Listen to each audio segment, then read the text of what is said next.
This holiday season, you might be looking for nutritious, convenient meals to keep you energized on jam-packed days.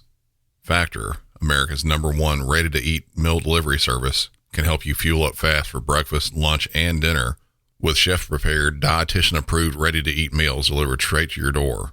You'll save time, eat well, and stay on track with your healthy lifestyle while tackling all your holiday to-dos. Too busy with holiday plans to cook, but want to make sure you're eating well? With Factor, skip the extra trip to the grocery store and the chopping, prepping, and cleaning up too, while still getting the flavor and nutritional quality you need. Factor's fresh, never frozen meals are ready in just 2 minutes, so all you have to do is heat and enjoy. When you're too busy running around to plan lunch, Factor has you covered with lunch to go. Effortless, wholesome meals like grain bowls and salad toppers that are ready to eat when you're on the go, no microwave required. Head to factormeals.com/MC911pod50 and use code MC911pod50 to get 50% off. That's code MC911pod50 at factormeals.com/MC911pod50 to get 50% off. With HelloFresh, you get farm-fresh, pre-portioned ingredients and seasonal recipes delivered right to your doorstep. Skip trips to the grocery store and count on HelloFresh to make home cooking easy, fun, and affordable. That's why it's America's #1 meal kit. Whether your resolution is to save money, eat better, or stress less, HelloFresh is here to help you do all three. Say hello to your most delicious year yet with fresh ingredients and chef-crafted recipes at a price you'll like, delivered right to your door. So you've resolved to actually sit down and eat dinner around the table, but what do you do about those nights when your schedule is packed? Turn to HelloFresh's lineup of quick and easy meals, including their 15-minute recipes designed to help minimize mealtime stress. Every single meal I've had from HelloFresh has had easy-to-follow instructions, fresh ingredients, and when it's done, I feel like I'm out at my favorite restaurant. Go to HelloFresh.com/MC911free and use code MC911free for free breakfast for life. One breakfast item per box while subscription is active. That's free breakfast for life at HelloFresh.com/MC911free with code MC911free.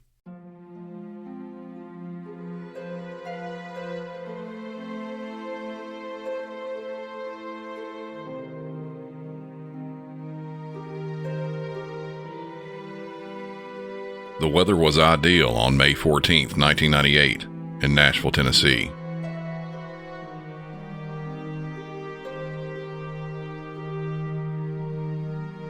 At around 8 a.m., the temperature was 72 degrees. It was sunny out. The Regions Bank at 2700 Franklin Pike had just opened up, and it was business as usual. Everything seemed like it was shaping up to be a fine day. But business, and that fine day, was about to be disrupted by a very violent bank robber.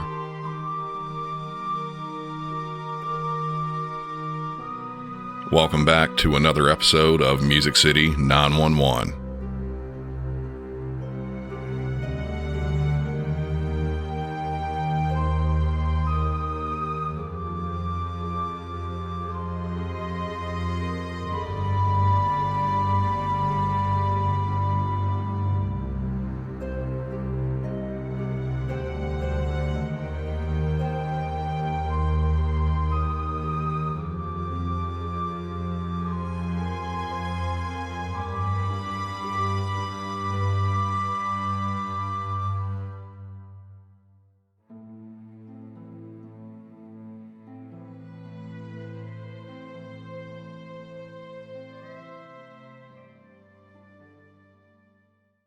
All right, so we're live here with Music City 911.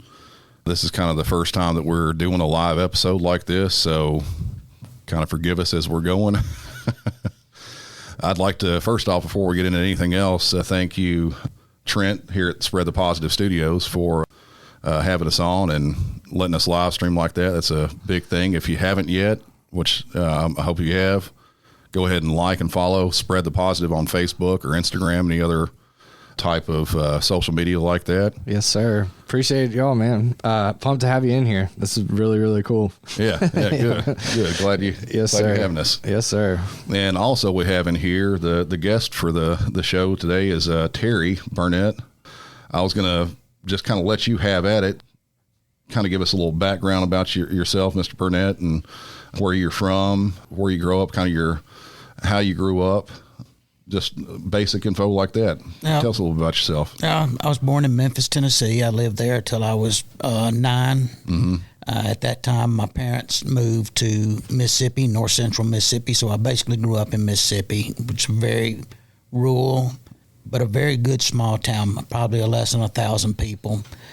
So I had a really good upbringing. I had to do everything right because my parents knew everybody there, so they kind of made sure that we were going to do things right. I graduated from Coffeyville High School in 1979. My dreams, I guess the only 2 dreams I had growing up was being in the Marine Corps and then being a police officer and being a canine handler. So when I graduated from high school, that's what I did. I started off, I joined the Marine Corps.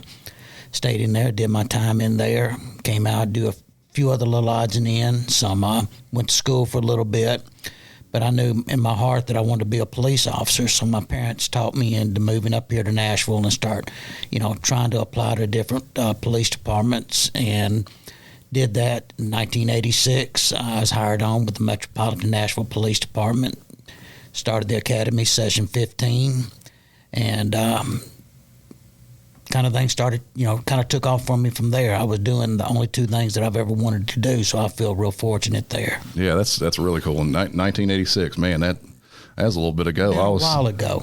Let's see, I'm guessing I was about in the first grade. I was born. Yeah, that's my birthday year. Sorry, didn't have to go there. It's been a while ago. Sometimes I look back at it and it seems like a lifetime, and then other times I look at it and it just seems like everything passed so fast, and it seems like yesterday. I know exactly what you're talking about. Being up at dispatch for 22 years, I look back at some of the first calls that I took, and it feels like it was just yesterday. Just yesterday. Yeah.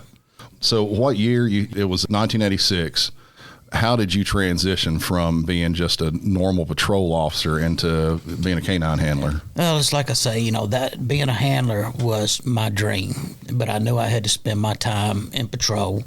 And like I say, after graduating the academy, I worked different sectors around town of patrol, worked patrol for a little over 10 years. And my wife and I knew if I was ever going to be able to go to K9, we had to have a house. Mm-hmm. And we'd lived in apartments. I'd done security in apartments, and we got lucky and was able to get a house.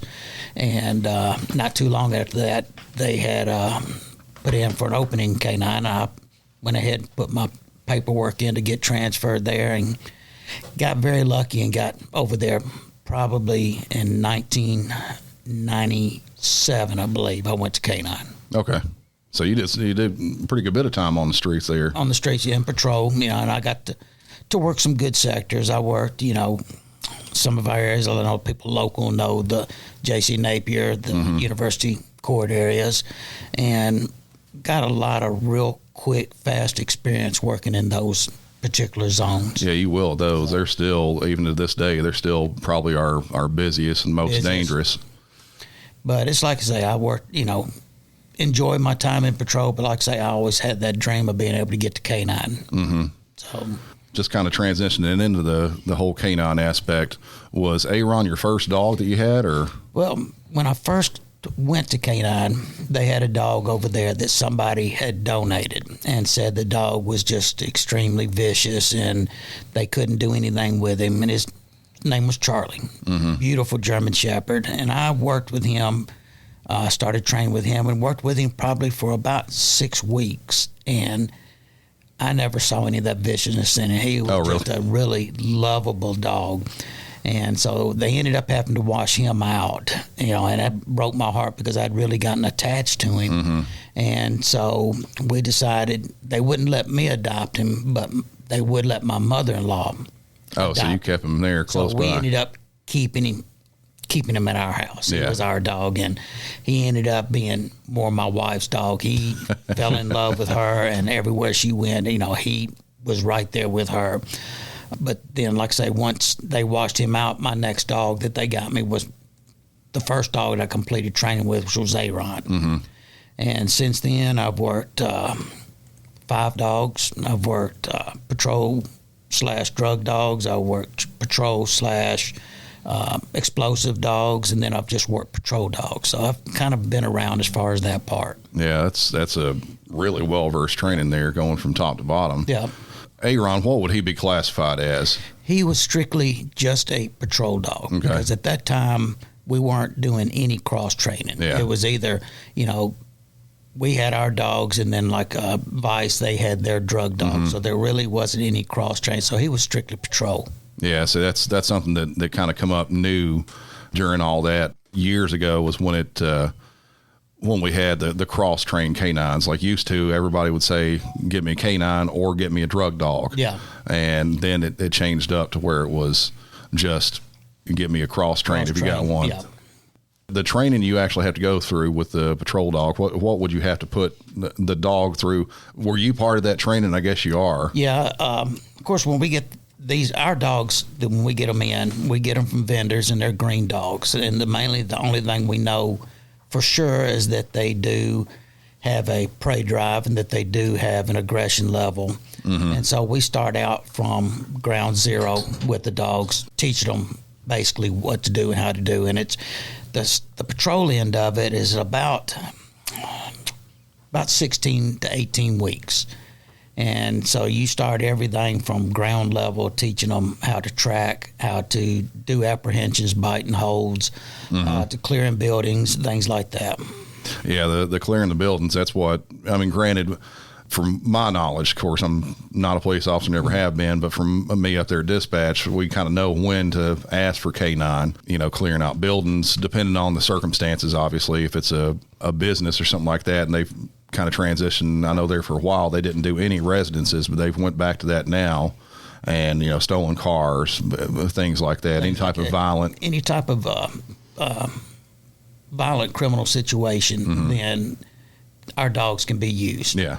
In which, no doubt in my mind, these dogs so many times have saved handlers and backup officers that would have walked into things that they really didn't want to walk into. Yeah. So that is a real good, I hate to call them a tool, but they're a tool that we use, but a tool that we as handlers get off or close to. And oh, yeah. We love the dogs. Because you live with them 24/7. 24/7, 7 days a week. And, that was one of the things that they told us when we went to K9. Are we aware that that's what you're going to have to do? And how is your family with that? Because if everybody's not on board with it, it's never going to work. So they become part of the family. All right. So getting into the incident that we were kind of focusing on today, with Aron and the Regions Bank robbery. Trent, I'll go ahead and let you play the first clip we got a call in. This is from the radio traffic when we were first putting it out. Just go ahead and play that, and we'll kind of go from there. Original cars, especially West, got a code 1000 in progress, 2700 Franklin Pike, 2700 Franklin Pike off Ferry Road at Regions Bank. Semi for description time, 8:38. Code 1000, that's our code for bank robbery. It still is. They've changed around a few of the codes, but code 1000 still bank robbery. They're waiting on the description there. I was going to play the 911 call that we got in that you provided there also, but the tape hiss, and when I say tape hiss, back then everything was recorded on tape. The tape hiss plus the person that was calling was whispering so low, I even tried cleaning it up. I couldn't get that cleaned up enough to where you could hear what they were saying. So that's a call that's put out on all air. So all the radio channels that we have is put out bank robbery. So if anybody's close by, they know to go on it. When you hear something like that go out, what's your thoughts? What starts through your mind? My immediately is, did they leave in a car? Did they see a car? Did they run to a certain location or whatever? Because I know that's going to matter a lot as far as what we can do as a K9 unit. Yeah. And then on this particular situation, when they did say the suspect ran out the back door toward the wood lines, okay, that's a K9 situation. So that's when I checked en route to that location. I was a little ways from there, but by the time I got there, they had gotten a really good perimeter set up. And like I said, of course, your adrenaline starts pumping a little bit. Oh, yeah. And with my dog, he had not had an apprehension yet. Okay. So he was brand new. He had not had an apprehension. So, part of us going through your mind that you got to take care of him. He's going to take care of me, and hoping that he's able to apprehend this guy, this bank robber, is what's going through your mind. Yeah, and plus the fact I'm going back on the dispatch end too. You've got the difference between a code 1000 in progress and then a code 1000 alarm. Yeah. And I know in a little bit of the audio, I heard a lot of people say still 53. So that the code 1000 must have been kind of a newish code back then. Regardless of that, an alarm is, we're going to go out there as fast as we can, police. Yeah. But at the same time, it's not quite the same. There's a difference to it when you hear there's someone actually robbing a bank, because if an alarm, those can be false all the time. But if someone says there's someone here, that's 100% accurate. That's what's happening. Go ahead and play clip 2, and we'll go from there. 12, I'm en route to it. 10-4-12, thank you. 14 items, over number, I'm en route. 10-4-14, and all cars be advised, I'm getting 83 call now at 2612 Franklin Pike at McDonald's. Got an older male black shooting a gun, jeans jacket, cities around the back. Car 10, see if you got Air 1 and get the canine route over. 10-4, suspect's going to be a... Sarge, I'm already en route. 656-10-4, and suspect's going to be a male in a green jacket, possibly Laotian. All right, so that there, we heard you checking route to it. Yeah. You were 656 on the call. 656, that was my car number, and checking in route to it. So our K9 units now, they're at the 5200s, so or 5300s. I think get those mixed up, them in traffic sometimes now. But so you're en route to it. We hear the dispatcher talk about an 83 Paul. 83 Paul is shots fired. That's our code for shots fired. Yeah. And it was back behind the McDonald's. A little bit later on, we'll probably find out something about that. But you're responding to the call and us up at dispatch when you've got a bank robbery and then you get a shots fired right there at the same place pretty much. That ups everything. I mean, everything probably 100%. Yeah. It just everything. It's the adrenaline level, the desire, and trying to get to that location safe, because, the sooner you can get there. And the thing we were lucky about that day is that it happened right outside of Berry Hill, which is a little small police department within Davidson County. And they were right down the street when that bank robbery happened. So they were able to get on the scene and get some good information before I got there. Yeah, and that's actually inside their city limits. And in fact, that's a good little segue, because the next clip we got is Berry Hill coming over the radio talking about it too. Berry Hill to west. Berry Hill, go ahead. 10-4, the 2700 Franklin, that's not the bank in Kroger's, that's Regions Bank on Franklin Pike, and I believe our units are behind the McDonald's on Franklin Pike. They believe that subject is in the woods there. They believe he is in the woods shot when he came out. So that's you again saying that you're en route out there. Do you remember where you were coming from? That particular time, I was coming from over in West Nashville. I was over off of Robertson Road, which was still quite a ways. That's about for a normal person, 10, 12-minute drive, I guess, something like that. And it just happened to be there was just that particular morning, there was just two canine handlers working the whole city. And the other handler was also a ways off, and then I was a way off on the other side of the county. But like I say, a normal deal is probably 10, 15 minutes to get to that location. Yeah, and you being one of two in the county, that's you have to cover, I think Metro's 590 something, or 560 square miles, something like that. 533 square miles. Yeah, so it's a lot of area. Yeah, it's a lot of area to cover. Granted, the kind of standard thing to do, and we'll kind of get into that too, is that once the primary officers get there on the scene, they can set up a perimeter. That way they can hold it until y'all get there, and then y'all can get in from there. Let's go ahead and get into the next clip there, clip number 4. 574, we're on the corner behind Shoney's. The witnesses saw him go in the woods right here. Where you at, Tay? Okay, 574, be advised that the witnesses are saying he's armed with a Glock. He has shot himself once in the foot. All right, so the witnesses there, they said that he shot himself. Now, I mean, I'm not exactly sure what happened with that part of it. I mean, you may know now, but if it was just him bad handling of the gun or... to be honest with you, I don't think it was ever really determined that he actually did shoot himself in the foot. I know that he did discharge his weapon. I don't know if it was trying to intimidate the officers or whatever that were coming on the scene or what. But I never really found out for sure if he did actually shoot himself in the foot. Yeah, so with that being said, with the whole shooting part, the description of the suspect, for you as a canine handler, what is the importance of something like that? The importance is a lot of time when you start on a track in some of these areas, you have a lot of people around. And your dog is going to pick up on the freshest track. Once you start him tracking, he's going to pick up on the freshest track. So that description, you get into the woods where there could be other people and you see this person, you want to have some idea that your dog is going after the right person. So it's very important to get a good description of the suspect. Yeah. Well, let's go ahead and play clip 5 and we'll move from there too. Okay, the suspect's going to be a male, possibly Laotian, green jacket, mustache, glasses, tan pants. 542, the people in the bank advised the mustache appeared fake, so don't count on the mustache. 656. Vivian Ray 663, if he'll start that way in case we need to. He just advised you he's en route. All right, so there you are again asking for the other canine unit to get en route, and kind of going back on the same thing we talked a little bit before. In a situation like that, well, any of them really, why would you need 2 out there? I mean, I know from being up there, but most people listening probably don't know why you would need 2 canines out. Well, the importance of that is having another canine handler there that if something does happen, that he knows how to deal with the dog. Mm-hmm.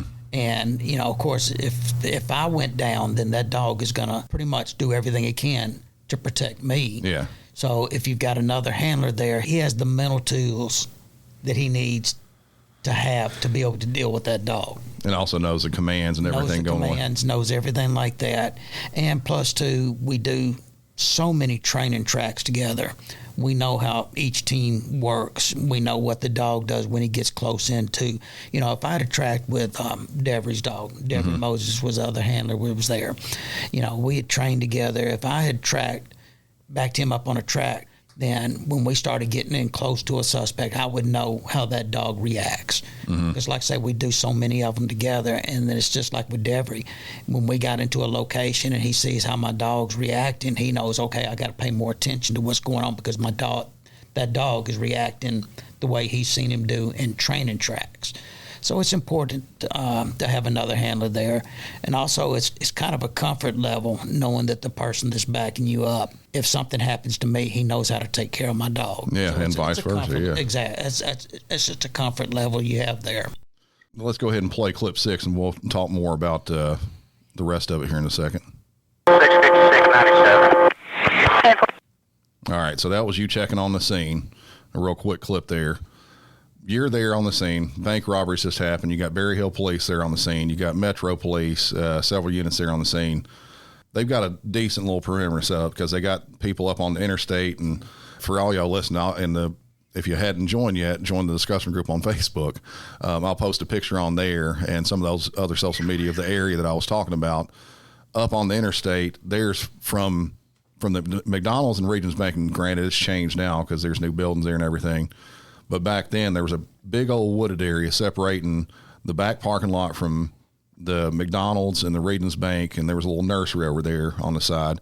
Then you had a pretty good-sized wooded area, and I'd say probably about a 20-foot incline up to the interstate right there, right? Yeah. And it's steep up that way, too.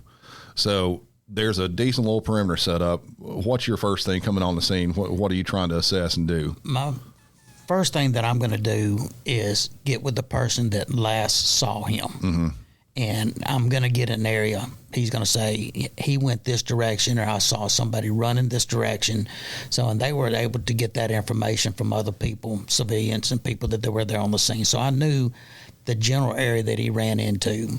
And once we've done that, I get a clarification again on the description of the suspect. Once I have that and my backup's there and ready, I go ahead and let the units on the scene know that we're going to start the track, and we started the track then. Yeah, and at that point, there's been command set up. I can't remember if Car 10 or 103 was the one that set up command on it. That's the sergeant was on the scene, lieutenant that was on the scene or about to get on the scene. Mm-hmm. He set up command, and the reason we do command on really any police, fire, incident like that, it's so we'll cut down on the radio traffic. And the radio systems we have now, you can't talk over each other. The dispatcher can talk over an officer, but the officers can't talk over each other. But back then, it was a free-for-all. I mean, you could have 3 or 4 people keying up at the same time, and at least with a command set up like that, you'd have to go through the command, or theoretically supposed to anyway. Yeah. Go through the command, and then the command tells dispatch or assigns whatever. So it hopefully cuts down on some of the radio traffic. We'll see real quick that it didn't, but yeah, but that was what it was meant to do. Yeah. It's like, say, I can remember back before we started all setting up commands. If you put out that an officer was in trouble, you had officers from every part of the county out there, and so the radio traffic, you didn't know who was where, or what they were getting ready to do. So, once we got to the point where we started setting up command, it's like you say, it made things a little bit easier as far as communicating. Mm-hmm. And just like you said, when we have Code 5000, now that's another thing I was going to ask you, because you were there back then. I know when I first started, Code 5000 was still kind of a new thing for an officer in distress, officer down, whatever like that. Used to, it was 1055. Yeah. When I first started on, they said that you might still have some older officers that'll say 1055, and I had, they're pretty rarely, but I've had a couple of them that was saying 1055. Yeah. You've used that radio signal for years and years, and then you add in the stress of an officer being hurt or down. There were some times that I was around that I heard 1055 after we'd gone to the Code 5000. Yeah, it happened. Well, let's go ahead and play. I think we're on 7. We're on to clip 7 now, right? Yep. All right, let's go ahead and play that. Command, this is 423 Adam. Command, go ahead. Shots fired! Shots fired! Shots fired. All cars keep that clear. What's your 20? Shots fired over here. Where are you? Cars, keep the air clear. Oh, behind the car, keep the air clear. At McDonald's. Officer down! Officer down. Officer down! 10-4. Yes, 47, officer down! 47 in right. Oh, somebody, you got it! The 47 over, we got officer down! Got him in right. 47! 423, shut up there! We got one up here! Don't have a safety. Officer down, where? He got shot at McDonald's. All cars, keep the air clear. It was the 47 over here, I got an officer down! 47 is in red. All cars, keep the air clear. We got a K9 hit also. 10-4, K9 hit also. All right, so that you've gone in the woods at this point. You sent your dog in. Walk me through what happened. Okay, like I said, they gave me a last location that the suspect was seen running. So that's where I'll take my dog. And I've got a 15-foot lead that's hooked to a harness to him. And we'll start the track there. As soon as I went to that location, Aron picked up a track. Mm-hmm. And Davry was behind me. And I noticed as he was going toward the woods, there was a fence line there. And he started throwing his head up. And that's kind of a signal that he's air sending. The person could possibly be close. He could be 3 yards from you. He could be 20 yards. But when that dog starts smelling him, not the track that was on the ground, when he starts smelling your suspect, a lot of times we'll do is call air sending. He'll throw that head up. And I remember telling Davry, when he threw that head up, I told Davry, I said, man, watch, because he's close. He's close. Well, it's like I say, I think he had kind of a pre-planned getaway deal. And he had cut a hole in the fence.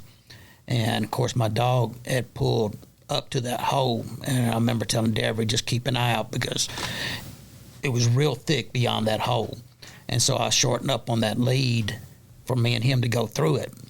And as Aron went through it, I started kind of bent over to go in with him. I was right behind him holding the lead. Well, that's when the suspect, which I didn't realize probably wasn't maybe even 10 yards from it. It was so much brush and real thick in there. Real thick in there. And when he started shooting, I had, like I say, I still had a hold of the lead, and I tried to pull my dog back out because we couldn't see where it was coming from. And my deal was, okay, we know he's here. I got to get him out. And as I stepped back, when he had cut the hole in the fence, he didn't cut the bottom part. And I started trying to back out, and then that's when he was firing, I mean, just continuously. That's when I got hit in the foot. And about the same time I got hit in the foot from his shot in the foot, my foot caught on the bottom piece, and I fell backwards. And one thing you have to understand about this particular dog, he was a big dog, a big, strong dog. I think the last time I took him to the vet, he weighed like 105 pounds, but he was very solid.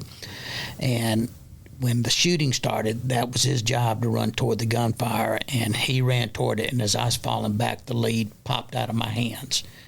And so I immediately started trying to call him back to me then, but I could not tell how far back up in the woods he was.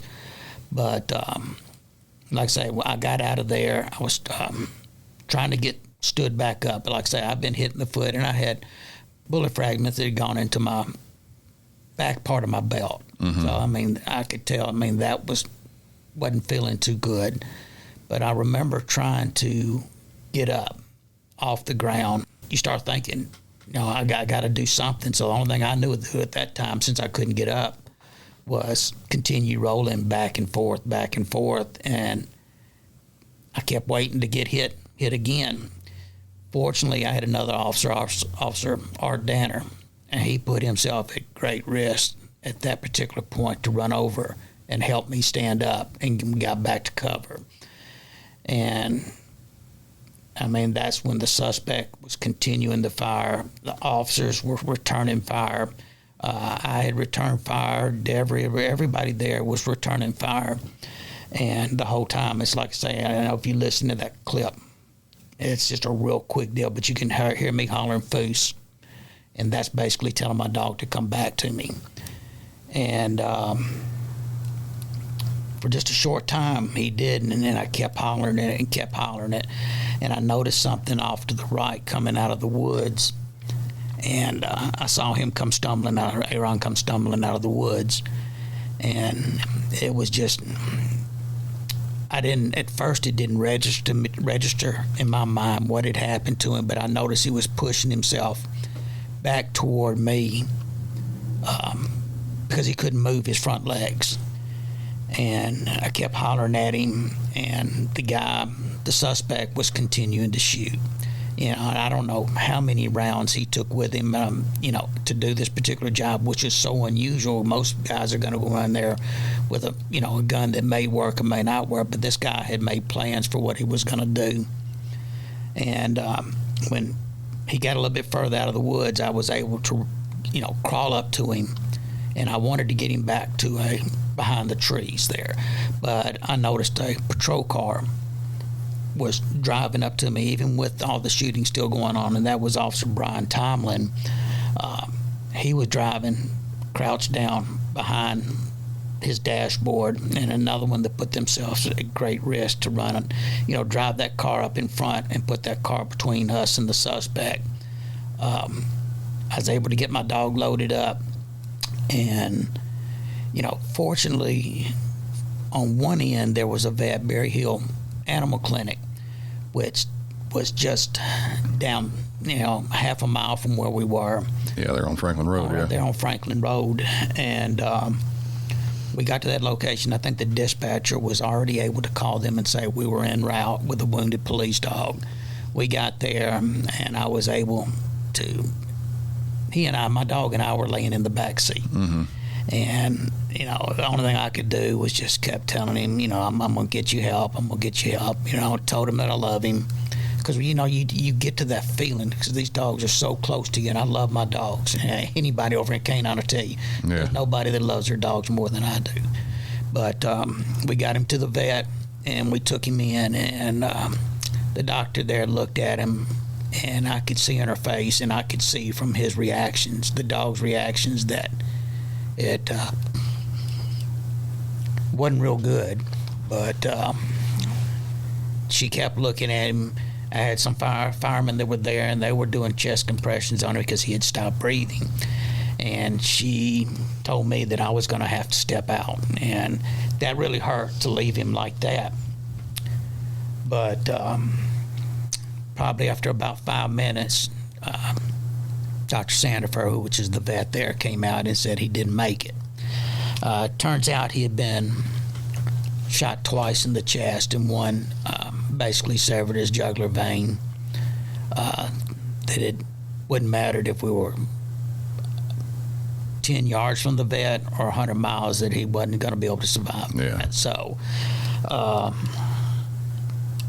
that was the last time I saw him, and I think about this all the time. Every time I ride by that Berry Hill vet, and I look at that one particular window that I see there, and I think about it every time I ride by there. I think about it's the last place I held him, the last place I told him I loved him, and like I say, he passed away there on that table.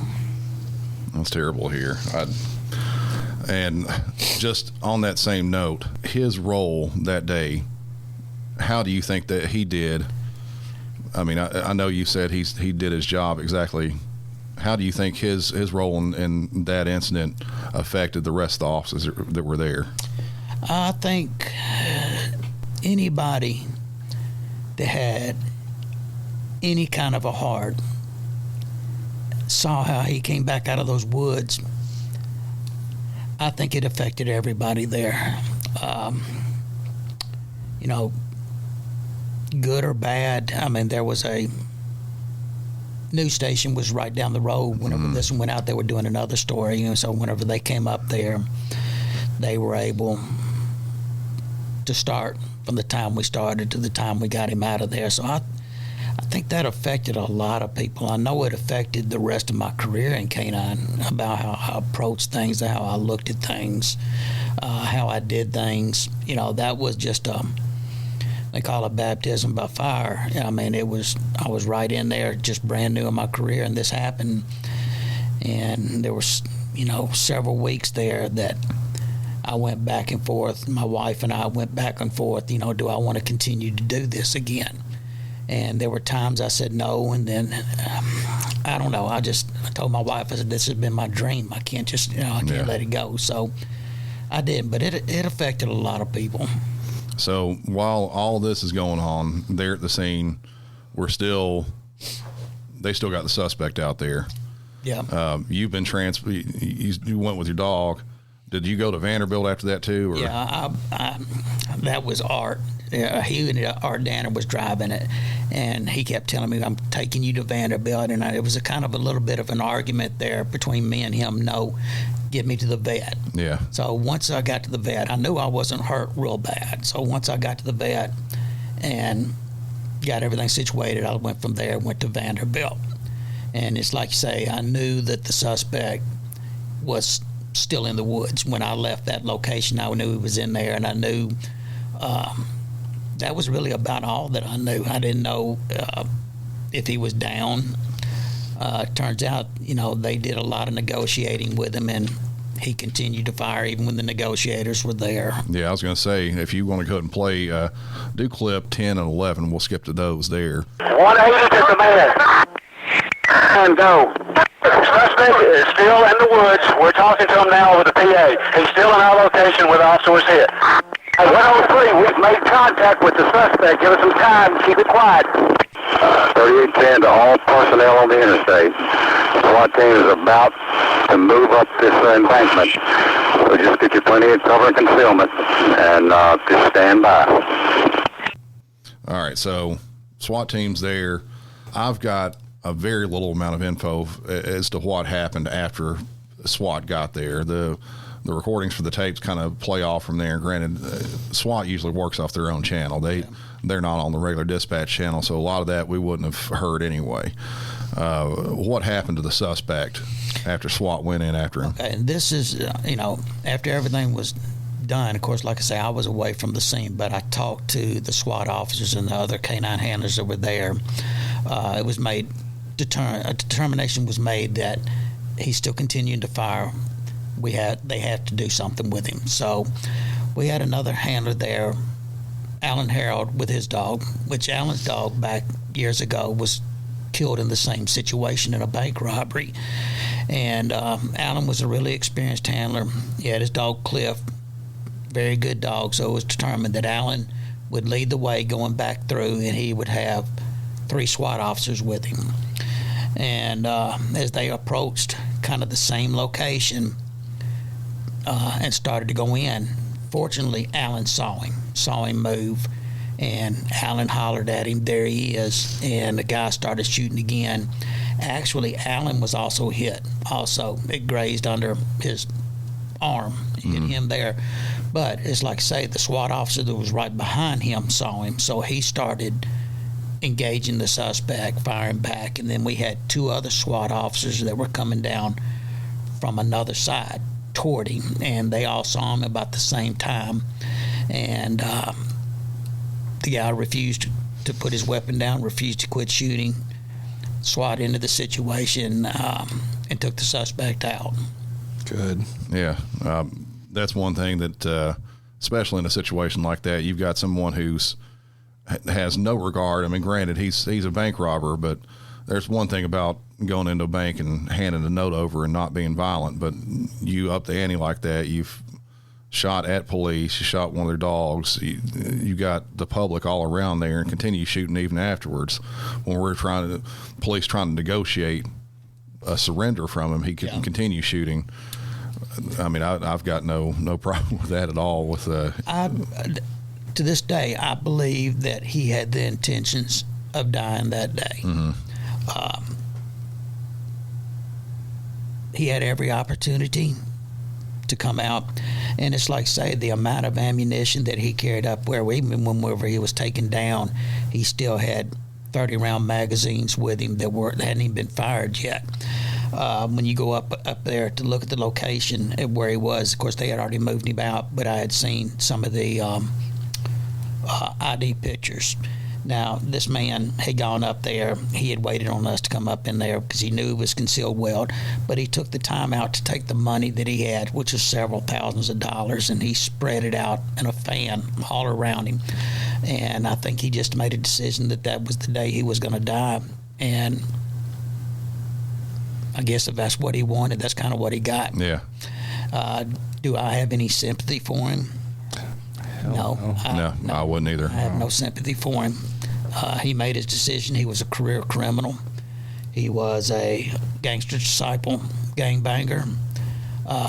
Been arrested so many times, and I think he came down here and he decided he was going to make his stand here, and it ended for him here. Is he from a different city? He was from Chicago. Okay. He was from Chicago and had been down here. And matter of fact, they're pretty sure that he was involved in 2 more murders that were here. They just weren't able to exactly, but they had good information that he was probably involved in the murders. They happened just prior to this. So I think he decided to make his stand, and his stand ended that day. Well, that's good. Like I said, no sympathy. I got none for him at all. None at all.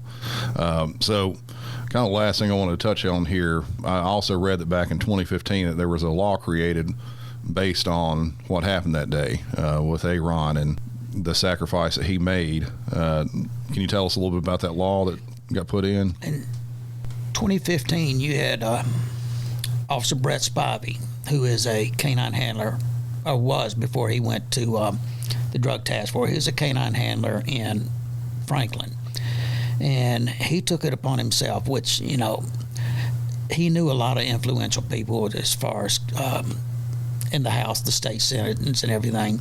So he started really pushing to get a law passed that would do more to protect the canine animals, the canines, horses, any type of federal or local. This one was more local. Yeah. To help any type of police animal. And like I say, he did a lot of work. He had a representative that pushed it, and it ended up getting passed and signed into law. At the time, it was called Aron's Law, and before that law went into effect, basically the death of a canine or injuring a canine or a police horse was basically just considered a misdemeanor. It was based on the value of the dog, which most of the time ended up being pled down to a misdemeanor if they did that. After that happened, it went to a Class E felony, and that was signed into law as Aron's Law. Now, here locally, well, here in Tennessee, they just had another canine that was shot, and canine Joker. He was shot in the line of duty. And they had a senator, politician that really pushed to get Joker's Law passed. And that even upped the felony, the punishment more. Only thing I hate about it, I'm partial to my dog. Yeah, of course, yeah. And, I never wanted my dog to be forgotten. And so whenever that law was attached to that particular law, I was really proud of that for the sacrifice that he did for the city and, for me and my wife. And so I got to admit, when this new one came up or whatever, there was a little bit of, hey, you're forgetting about my dog. My dog paid the ultimate sacrifice. I'm so happy for Joker, that he's alive, that he's able to be with his handler. And, just the fact that even Joker's Law was able to take Aron's Law and make it even stricter than what it was, that's a good deal to me. And that's another thing, too, just kind of how you were saying. That's one of the reasons I thought about doing this episode, because even as I was looking back trying to do some research on the incident and everything, there wasn't as much out there as there used to be. Yeah. And I don't want – this is an important piece of history for Nashville. It's an important piece of history for the Metro Nashville Police Department. And this happened before all the new people to Nashville really got there. So yeah.